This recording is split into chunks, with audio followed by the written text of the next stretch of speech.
중국의 최고위급 장성들이 글쎄요, 말 그대로 증발해버렸습니다. 이게 대체 무슨 일일까요? 오늘 이 미스터리 한번 제대로 파헤쳐 보겠습니다. 아니, 왜 중국에서 가장 막강한 힘을 가졌던 장군들이 갑자기 사라진 걸까요? 이건 그냥 가십거리가 아니에요. 세계에서 가장 큰 군대, 그 인민해방군의 안정성, 그리고 더 나아가서 시진핑 주석의 권력 기반 자체에 대한 아주 근본적인 질문을 던지는 사건입니다. 자, 이 거대한 폭풍의 한가운데에 한 남자가 있습니다. 바로 장유샤 장군인데요. 이 사람은요, 얼마 전까지만 해도 시진핑 주석의 가장 가까운 군사적 동맹, 정말 누구도 건드릴 수 없는 최측근으로 통하던 인물이었죠. 그런데 2026년 1월에요. 인민해방군이 갑자기 발표를 합니다. 장 장군뿐만 아니라 고위 작전사령관인 류전리 장군까지 조사를 받고 있다는 거예요. 이건 중국 전체를 뒤흔든 엄청난 충격파 그 자체였습니다. 이게 얼마나 엄청난 일이냐는요. 이 차트를 한번 보세요. 시진핑 주석이 2022년에 직접 자기 손으로 뽑은 중앙군사위원회 위원이 총 6명이었거든요. 근데 그중에서 무려 5명이 숙청된 겁니다. 한 명 빼고 다 사라진 거죠. 이건 그냥 몇 명 쳐내는 수준이 아니라 말 그대로 군 지휘부가 통째로 무너졌다고 봐야 합니다. 자, 그럼 공식적으로 내세운 이유는 뭘까요? 이 전례 없는 대숙청의 명분. 그 첫 번째는 바로 부패입니다. 그것도 그냥 부패가 아니라 정말 상상을 초월하는 수준의 부패요. 그 실태가 정말 기가 막힙니다. 미 정보 당국 보고에 따르면 중국군의 전투준비 태세가 이 부패 때문에 심각하게 망가졌다는 건데요. 예를 들면 이런 겁니다. 미사일에 연료 대신 물이 채워져 있었다는 거예요. 진짜 황당하죠? 이게 끝이 아닙니다. 심지어 미사일을 보관하는 경납고 뚜껑이 규격에 안 맞아서 제대로 닫히지도 않게 지어졌다는 보고까지 있어요. 전쟁이 나도 미사일을 쏠 수조차 없다는 얘기잖아요. 정말 심각하죠. 이런 내부의 혼란은 당연히 경제에도 영향을 미쳤습니다. 이 그래프를 보시면 바로 알 수 있는데요. 전 세계 100대 방산업체들은 매출이 6% 가까이 성장했는데 중국의 상위 8개 방산업체는 오히려 매출이 10%나 뚝 떨어진 거죠. 내부 문제가 밖으로 드러난 겁니다. 근데 정말 이게 다 돈 문제였을까요? 물론 부패 심각하죠. 하지만 시진핑 주석이 자기 오른팔, 왼팔을 다 잘라낼 정도의 일이었을까요? 어쩌면 이 부패라는 건 핑계고 그 뒤에 더 깊고 어두운 정치적인 이야기가 숨겨져 있는 건 아닐까요? 네, 바로 그겁니다.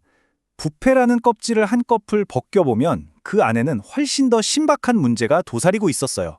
그건 바로 시진핑의 절대 권력에 대한 충성심의 위기, 다시 말해 정치적인 도전이었던 거죠. 이걸 이해하려면 주석 책임제라는 개념을 꼭 알아야 하는데요. 아주 간단합니다. 군의 모든 지휘권과 결정권을 중앙군사위원회, 주석, 그러니까 시진핑 단 한 사람에게 몰아주는 원칙입니다. 군대는 오직 시진핑의 명령만 듣는다는 거죠. 바로 이 지점에서 모든 게 분명해집니다. 군 공식 신문인 해방군보가 뭐라고 했냐면요.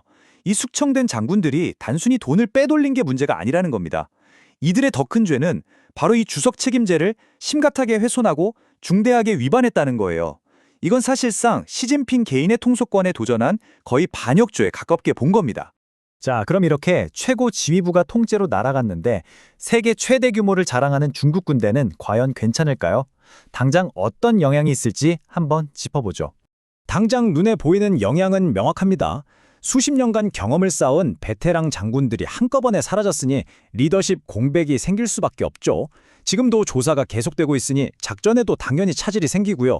새로운 지휘관들은 업무 파악하는 데만 한참 걸릴 겁니다. 당연히 전투준비 태세는 약해질 수밖에 없고요.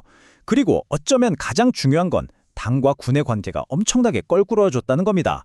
시진핑 주석 본인부터가 이 군대를 믿고 전쟁을 할 수 있을까 하는 의심을 품게 됐을 가능성이 높죠.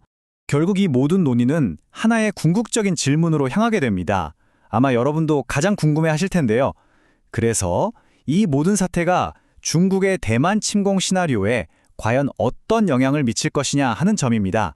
이 부분에 대해서는 전문가들의 의견이 아주 팽팽하게 갈립니다. 먼저 단기적으로는 침공 가능성이 오히려 낮아졌다고 보는 시각이 있어요. 군이 지금 완전히 뒤죽박죽이고 전투력도 떨어졌는데 어떻게 전쟁을 하겠냐는 거죠. 시진핑 주석도 새로 임명한 장군들을 아직 믿지 못할 거고요.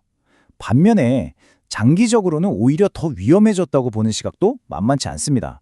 이 숙청 작업이 다 끝나고 나면 시진핑에게 절대적으로 충성하는 훨씬 더 규율 잡힌 군대가 만들어질 거라는 거죠.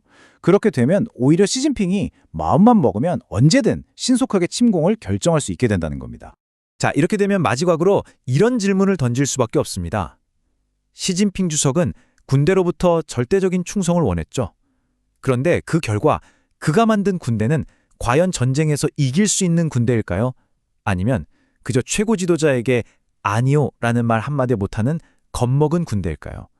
어쩌면 그 답에 아시아 전체의 미래가 달려있을지도 모릅니다.